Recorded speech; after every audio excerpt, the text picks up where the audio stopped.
Namaste and welcome to the Essence of Knowledge weekly meeting, which is a part of our Essence of Knowledge program. In this meeting, I try to answer your questions and help in your verification. We conduct exams and I help in your practices. This program is available for all the worthy seekers of Path of Knowledge on gyanmarg.guru. It is free and online. So I see some people have joined the call. All questions are most welcome. Anurikta has a question. Do you still do contemplation practice every day?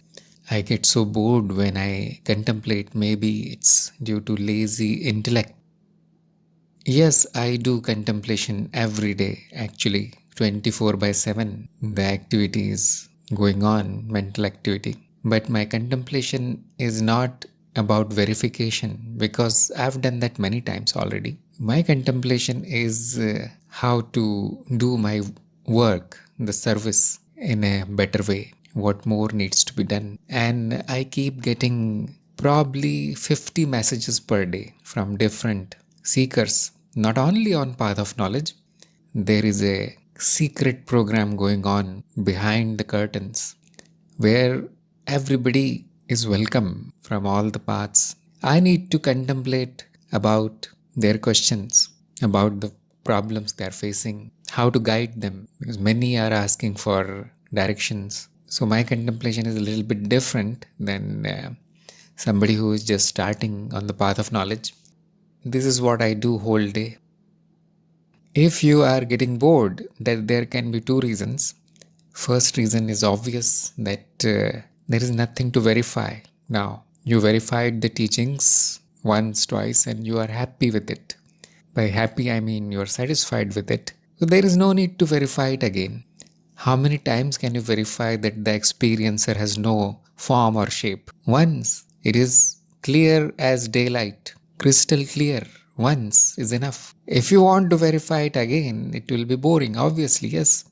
How many times can you verify that you were never born? Probably 2-3 times, because it is a slightly difficult topic. You will find out through your own experience that birth means arrangement of matter, a change in matter, matter taking form, like becoming a body. Then you look at the experiencer, which is you, obviously, and you do not find anything. So immediately you know that the concept of birth is not applicable to me. Not only there is no birth for me, I'll never find out if I was born. And after that it becomes boring, obviously.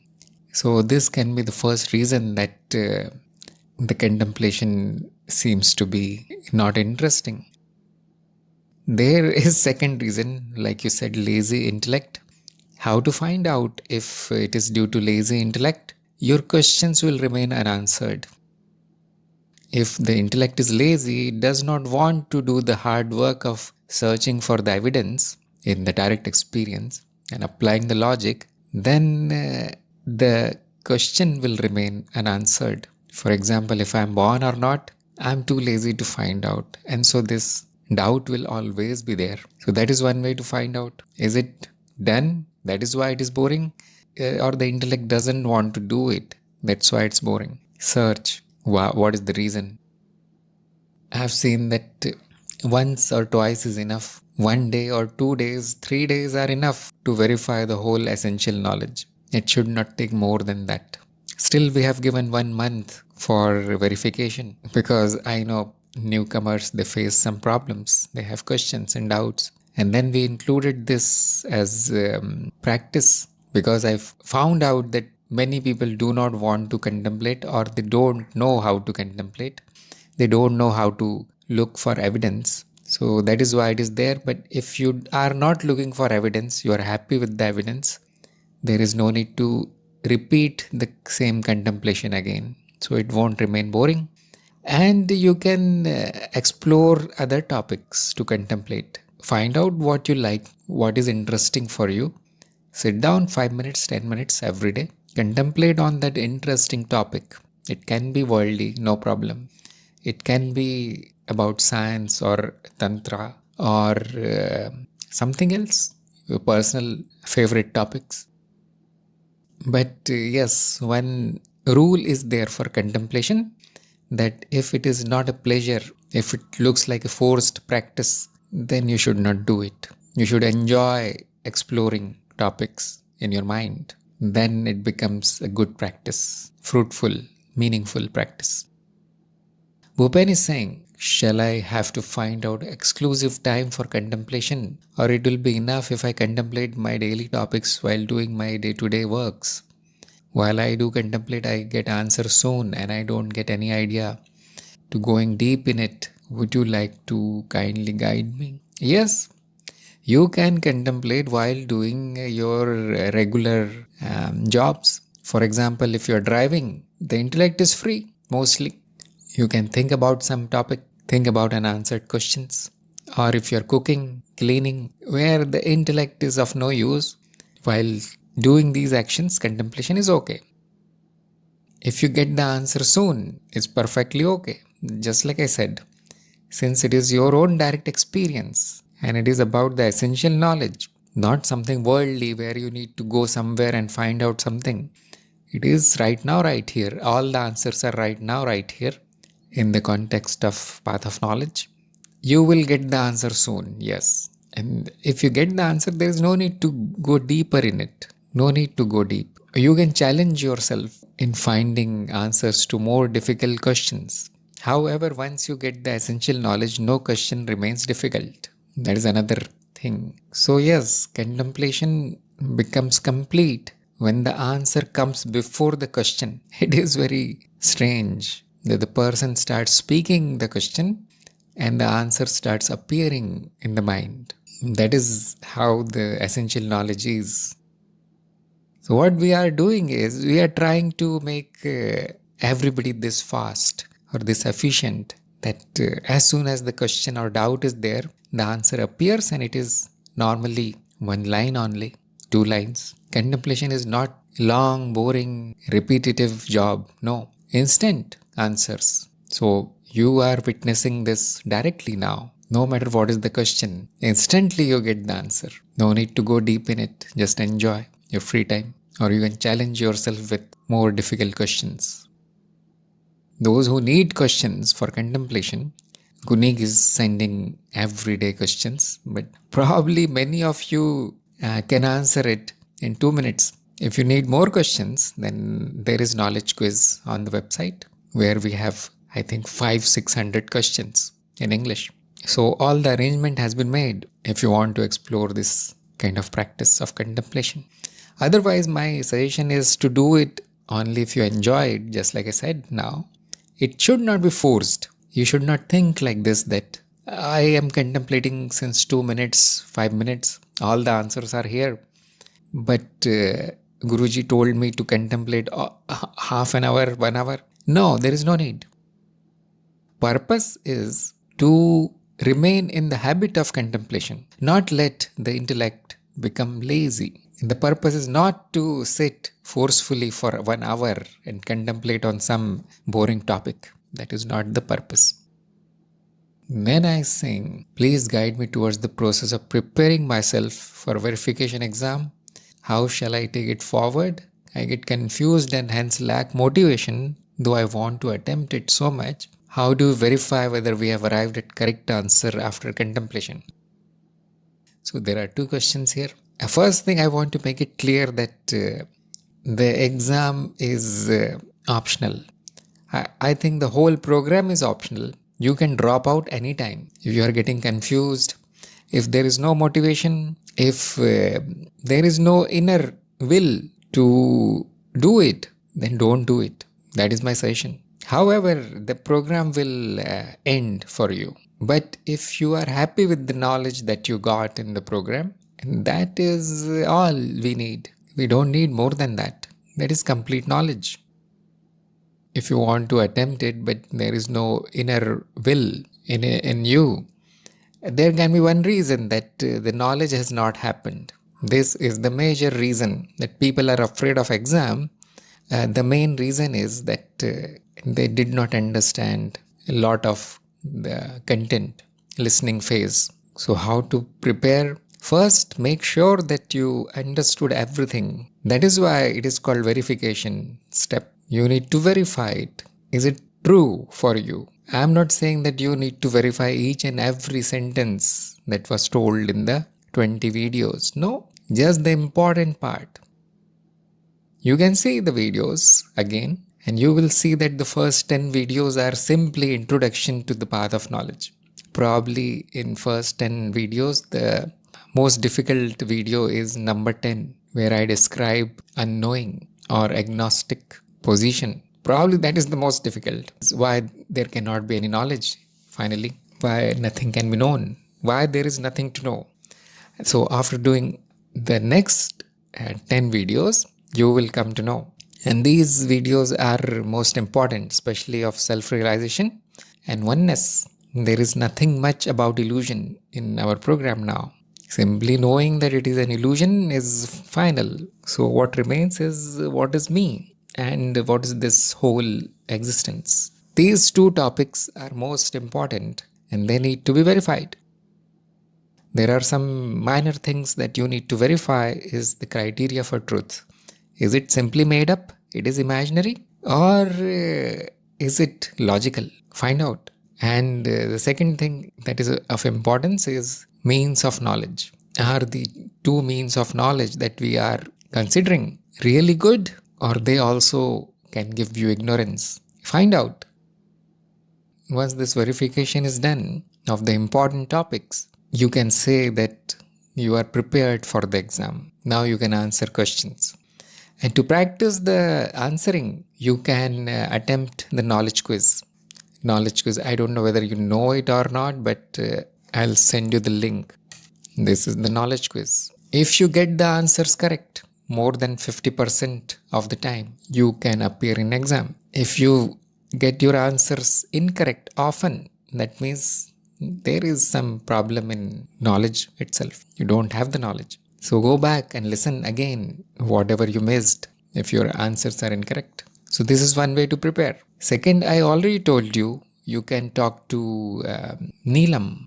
She will ask you questions. Probably she will not answer it for you, but she will prepare you by asking questions. I told her that if she is free someday, she can do this kind of one-to-one interview. And she will also ask you the same questions that are in the quiz. The quiz has questions from the past exams that we have taken of other participants, other seekers. So this is the answer to your first question. And I'll repeat again that it is not necessary to appear in the exam. You can drop out if you are happy with the knowledge. But yes, you won't be given any practice or anything regarding purification and knowledge dissemination, nothing. The other question is, how do we verify whether we have arrived at correct answer after contemplation? It is very easy. It will be as per your direct experience and it will be logical. Done. That is what verification is. If the answer is as per the direct experience and it is absolutely logical, it is not a story, it is not imaginary, it is not assumption, there is no doubt about it. That is the correct answer. If you go out in the daytime and look at the sky and somebody asks you this question, is it day or night? How will you verify? Just look out. Sun will be shining. That will be the direct experience. And your clock or your watch will tell the time. And it should be daytime, AM. So that explains your experience logically. That is, I am not dreaming. The clock is also agreeing with me. So that is called evidence. It should not take time. Just look and you can answer simply by looking. It is day. Sun is shining. There is no darkness. There are no stars. Perfectly logical. So this is how you check whether your answer is correct or not. Contemplation is this much only. Looking at the direct experience. Looking at the logic. And logic is also very simple. For example, one statement cannot be true and false at the same time. Simple logic. One statement should not contradict the other statement. Simple logic. We do not go into very deep logic here. Actually, we need to apply only 2 or 3 rules of logic here, which are clearly given in the program. For example, if there are 2 things apparently both have same qualities and there is no dividing line between them. There is no boundary between them. They are actually one thing. Very simple logic. Same way, if two things always appear together and we do not find any separation between them, distance between them, they are one. That logic is applied to experience and the experiencer. Simple logic. If something is changing, it is false. That logic is applied to all the experience. It is false. How much time it takes? Hardly any time. However, if not told to verify like this or contemplate like this, any average person will not be able to do it because this is not taught to ordinary people. This way of knowing is never given to ordinary people. For them, knowledge is something written in some book and it is very difficult. Nobody understands it. Their impression of knowledge is like this. But on the path of knowledge, knowledge is simply destruction of blind beliefs, assumptions, indoctrination. Whatever was believed without evidence, you simply destroy it using the evidence. Evidence is direct experience and logic. Since it is mostly about you, because you are the essence, you are the whole existence. So it is mostly about you. So you don't need to open any book, go anywhere, do anything special. You are right here, right now. Then I saying, I am very much willing. Your guidance is helpful.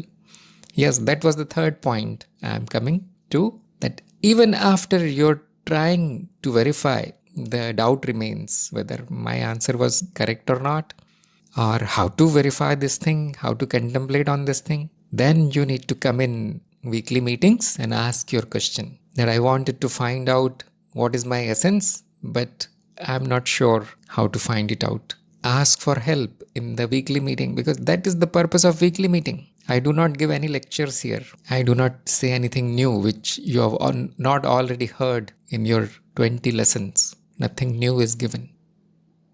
Take 1 or 2 months. That is not a big issue. Take help of Neelam. Do the knowledge quiz. Do the contemplation. Go through the lessons again and ask in the meetings. If it fails, if you don't like all these things, there are 2 reasons for that. First is, this is not your path. Because you can see that this is effortless path, direct, very much direct. It does not take time, it does not take effort. It takes intelligence, yes, lot of intelligence, very sharp. Discretion, we do not even call it intelligence. It is just discretion. Knowing the true from false, that's all it takes. What is right, what is wrong, what is correct, what is incorrect. That much. Discretion, discrimination we call it. In Sanskrit we say vivek. So that much is needed. Sharp intellect. It does not take time. So if difficulties are seen, that means the person is not ready for path of knowledge and they are given some other path which is more suitable for them.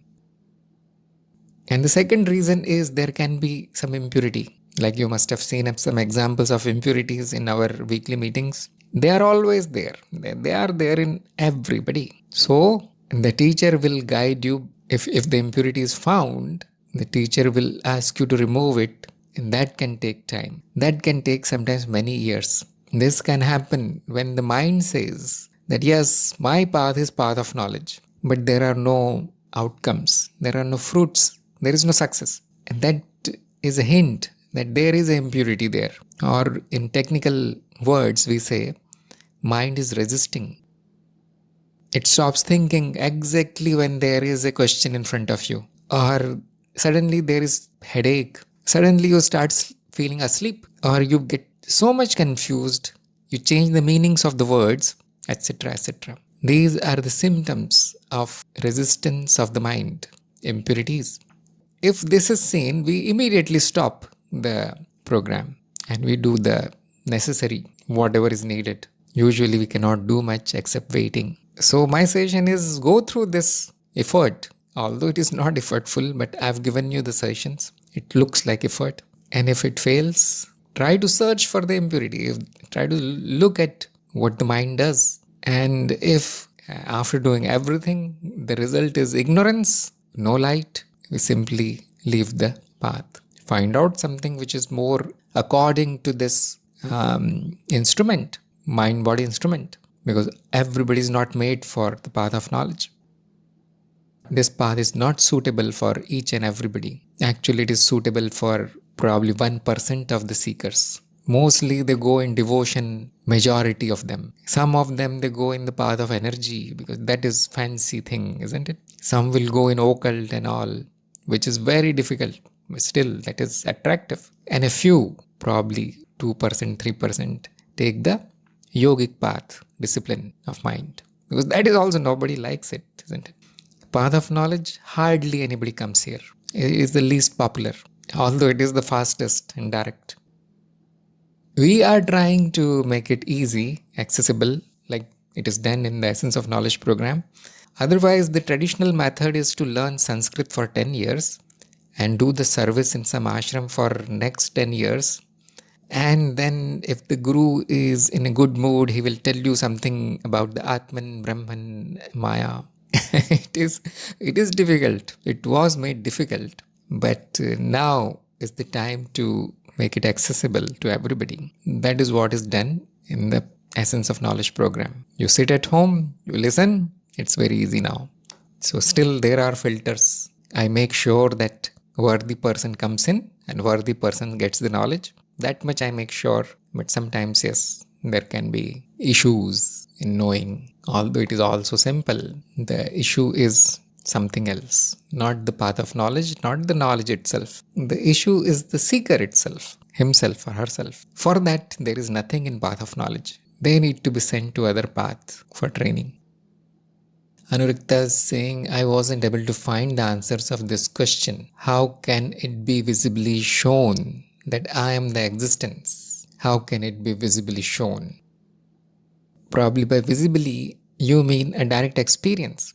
As you know, the video of oneness, knowledge of oneness or non-duality, we use both direct experience and logic. To know that I am the existence, you must find out the essence of the existence. What is essentially the existence? What is the unchanging thing in existence? Essence, the meaning of essence is that which is always stable, unchanging aspect. And you will find that existence means experience and experiencer. There is nothing apart from these two.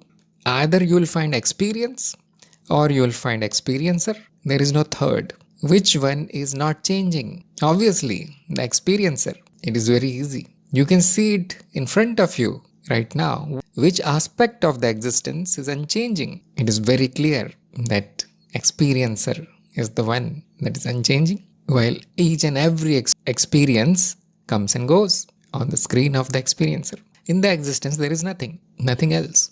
So the essence of the existence, whole, completeness, comes out to be the experiencer, and the essence of you, this body, mind, this person, also is the experiencer, which you must have verified in the self-realization chapter. So in short, we can say I am the existence. Remember, the I am the existence is a condensed form of the teaching. Aham Brahmasmi is a formula. You need to expand it. First, you find out what is the meaning of I. You are saying I am. What is the meaning of I? And it comes out to be the experiencer. Then you find out essence of the existence. What is the meaning of existence? Essentially what it is. Again, it is experiencer. Done. This is the direct way.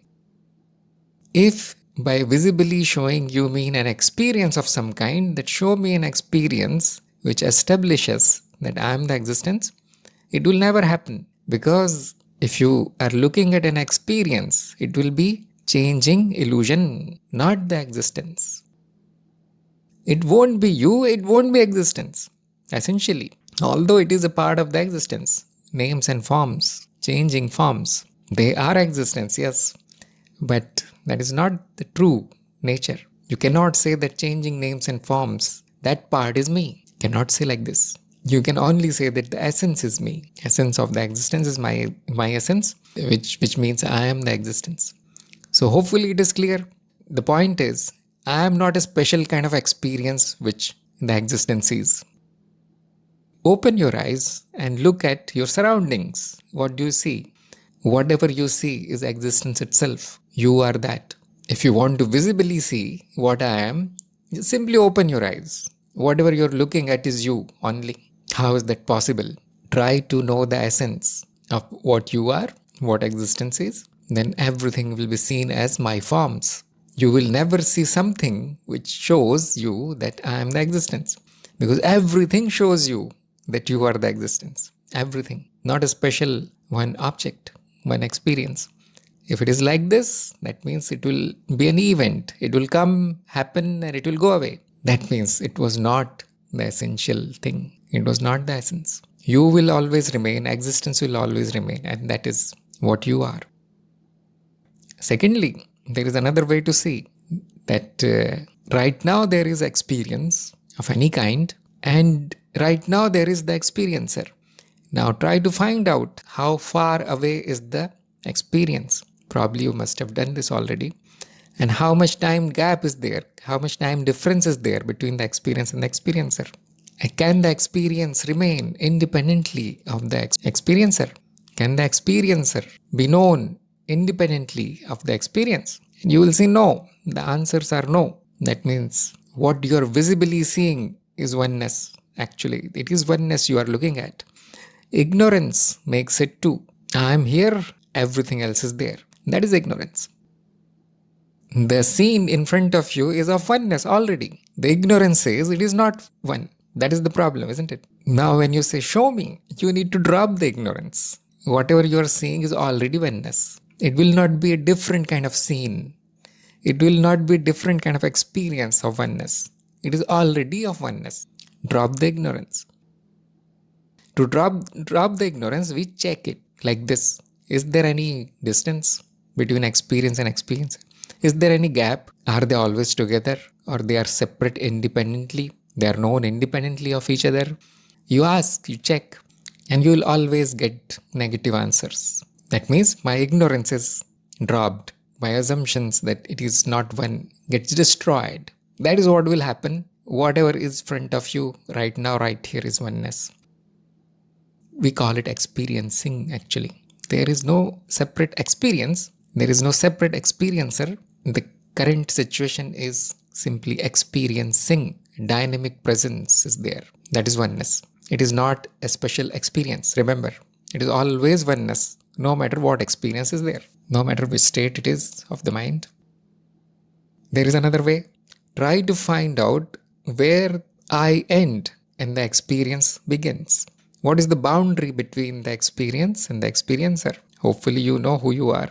You are the experiencer. So usually the boundary will be the body.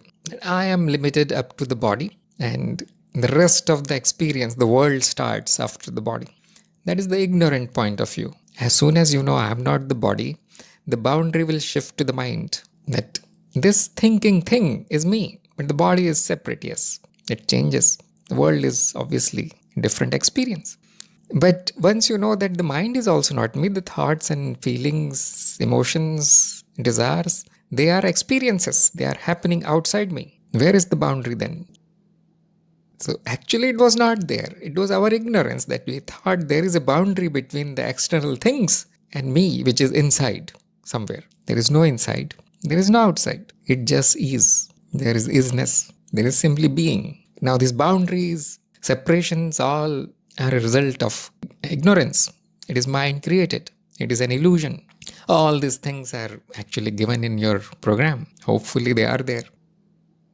So the assumption here is that I'll get a special experience of oneness. No, you will never get it. All that is already special. It is already oneness. All you can do is remove your ignorance. That is possible by direct experience and logic. And the knowledge will always be negative. No positive knowledge will be there.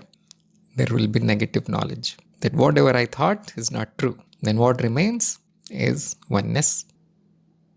It is very interesting that your mind can reach that state which cannot be described of oneness. But still that is not an experience. The experience will remain the same of your room, of objects, of people, of somebody talking. That will be the experience. And the experiencer will remain the same, the thing that is witnessing.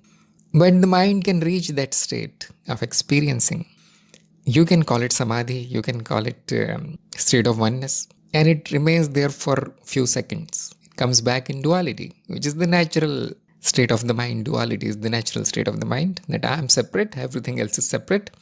It does not matter whether I am the experiencer, I am not any experience. That is most natural. But it can grasp the oneness like this. It can happen in the presence of a teacher, or it can happen when you are contemplating like this. It will stop suddenly, and the dividing process will stop. It looks like the thoughts have stopped, all the activity has stopped, time stops, but it will last for 2 seconds. Probably that is what people think is the experience of oneness. No, that is mental activity becoming little bit low. That's all. That is the effect of this contemplation. Realizing that I was wrong, that there are two. The mind gives up its ignorance for a few seconds. It is a very good state, blissful state, but you cannot stay there. So probably that's what people think is the actual experience of oneness. No, there is no actual experience of oneness. Whatever there is oneness. As soon as there is experience, it is two already. Duality. There is experience of something, some kind, and there is this experiencer, which is not that experience. So as soon as there is duality, you cannot say that it is experience of oneness, or it is related to oneness. You cannot say it like this. So we are fortunate that you don't need to get the experience of oneness. You don't need to do anything to get it. It is already there. Same way, you don't need to become the experiencer. You are already it. Simply drop your belief, assumption that I am something else. I am some experience of some kind. It is not possible, isn't it? I cannot be the experience. So you are already the experiencer. It is so fortunate that you don't need to become anything. Same way, oneness is already there. Drop your assumptions that it will be something magical. No, it is not. So hopefully this much pointing is good for you. Contemplate on this. It is very interesting. Check again and again and again. Which belief is telling me that it is not oneness today? Right now, right here. It's all one. What happens is we hear these words, it's all one. And then we imagine something that it will be like this, it will be like that. And that is imagination. That is ignorance. Drop the imagination. See that it is already one. Bhupen is saying, while I was going through the knowledge quiz, I came across the question, which is more important, quality, critical ability or surrender? Whose answer was critical ability that eventually leads to surrender. Here, what does surrender actually mean? And to whom or to what do we surrender? A very good question. So, surrender on the path of knowledge means accepting that I am ignorant, accepting that I don't know, accepting that my guru knows something. He's trying to teach me. I should pay attention. That is the surrender. That is called surrender. It does not mean obeying each and every command of somebody blindly, behaving like a slave, worshipping photo of somebody, your guru. No, that is not surrender. That is stupidity. As soon as you accept that I don't know anything, the potential, the possibility to know something opens. Before that, there is no possibility. Before that, the seeker thinks that I know everything. This person is wrong. That means there is no possibility there to know anything. Nobody will teach that kind of person. So surrender is absolutely necessary. Then, which is important, because how will you know that the person who is teaching me knows anything? You should be critical about this thing. Do not accept each and everything blindly. That is called critical ability, critical thinking. It does not mean criticizing somebody. You are such and such, nobody knows you, nobody heard your name, that means you are wrong. It is like another kind of stupidity, too much skeptical. So there is no surrender at all, only criticism. And criticism is also of not of the knowledge, what the person is saying. It is some kind of delusion that this person knows nothing. I don't need to even hear what they are saying. So that is too much critical, not surrender. But if you surrender completely and believe everything blindly, that means you will know nothing. You have simply accepted all the words of the teacher. That is not called knowledge. That is what people are doing in the education system, isn't it? They are so much surrendered that they do not question what the teaching is given there. Everything is true for them. Whatever is written in their book, school book, is absolutely true. So that is why their intellect never develops. Only a few people, like I said, 1 in a million has a developed intellect in this world. Because the education process is not so good. critical thinking is not taught, probably it is not even surrender. It is fear of failing in the school. It is fear of failing in the exam. That's all there is. Failing means you will not get any job and you will not get any food. Your survival is challenged by the education system. So it is fear based. Path of knowledge is completely opposite. It is interest based. It is evidence based. It is based on enjoyment, knowledge for knowledge, not for survival. In fact, the path of knowledge will not help you in survival in any way. It does not give you any job. So, back on the point, you should not accept everything that the teacher says blindly. Verify it. Find the evidence. Teacher is giving you the way to get the evidence also. The teacher says, look, I know this thing. How do you know? The student asks. Teacher says, look, this is the way to find out. This is how I got the evidence. I'll teach you how to get the evidence. And the teacher points. Did you get the evidence? Yes, sir. Done. There is no blind belief here. There is no pressure of failure here. If you don't get the evidence, you should ask again. No, I don't get the evidence. There is no oneness. There is no experiencer also. Or your definition of essence is bad. Essence means something which keeps changing. Somebody can argue like this. So you don't need to simply blindly believe the teachings on the path of knowledge. Remember that the Guru is not giving his personal opinion here. This is many thousand-year-old philosophy, path of knowledge. It is not personal. It does not belong to the teacher. He is trying to teach. So be critical, skeptical, but be open. Surrender that I don't know. So initially it starts by being critical. Show me this, show me that. Why your definition is correct. And then as the knowledge grows, which will happen within hours and days, it does not take time, the surrender becomes complete. And the surrender here does not mean that now from today onwards I'll accept everything that you say. No, it still does not mean that. It is simply recognition that yes, I was ignorant. You have shown me the path. You have shown me the light. Now I am enlightened. Thank you very much. That much is surrender. Or you can say it is now gratitude. There is nothing to surrender, isn't it? All you need to surrender is your ignorance. So yes, objectively or visibly, it can take some form. Like the student can sit below the position of the teacher. Upanishad, isn't it? Meaning of the word Upanishad is sitting near the Guru. But not at the same level as Guru. They used to sit on the ground in the ancient times. That means I am surrendered. Sitting at the feet of the Guru, folding your hands and asking politely. That much is surrender. There is no need to do more than that. The Guru is happy with this much. But the critical ability is important. It does not contradict surrender. Actually, it shows that you are willing to learn.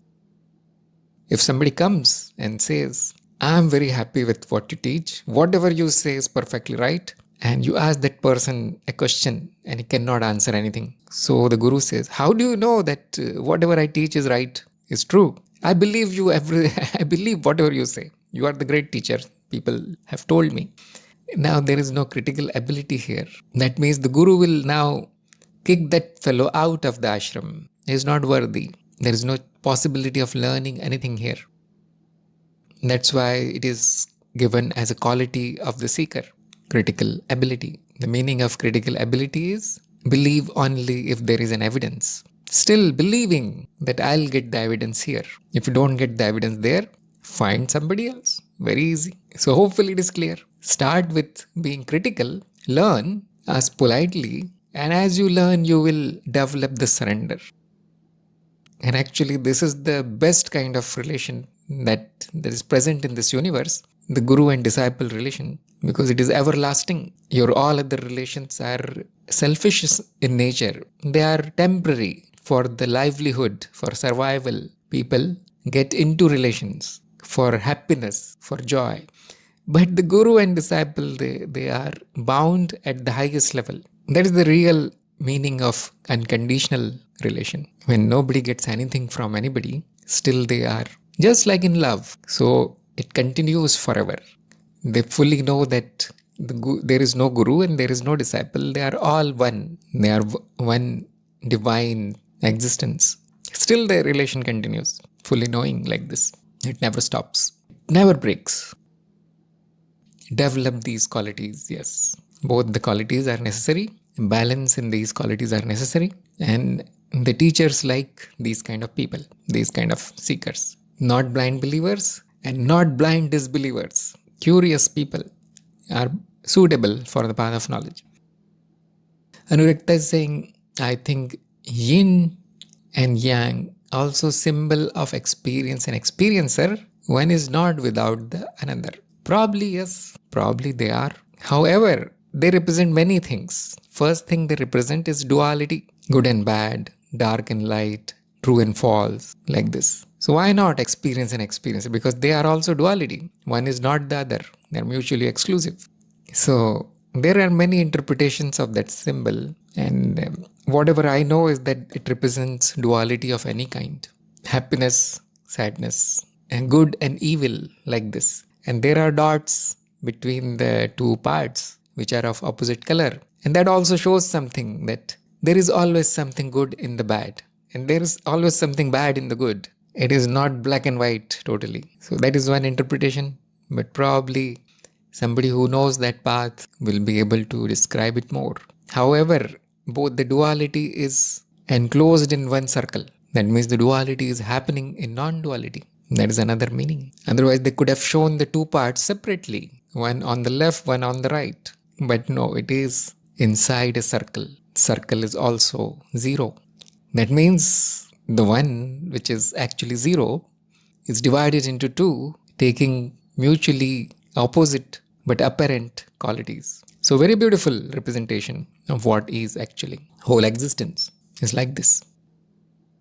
So I think all questions are answered for today. Hopefully it is clear, and keep practicing, keep preparing.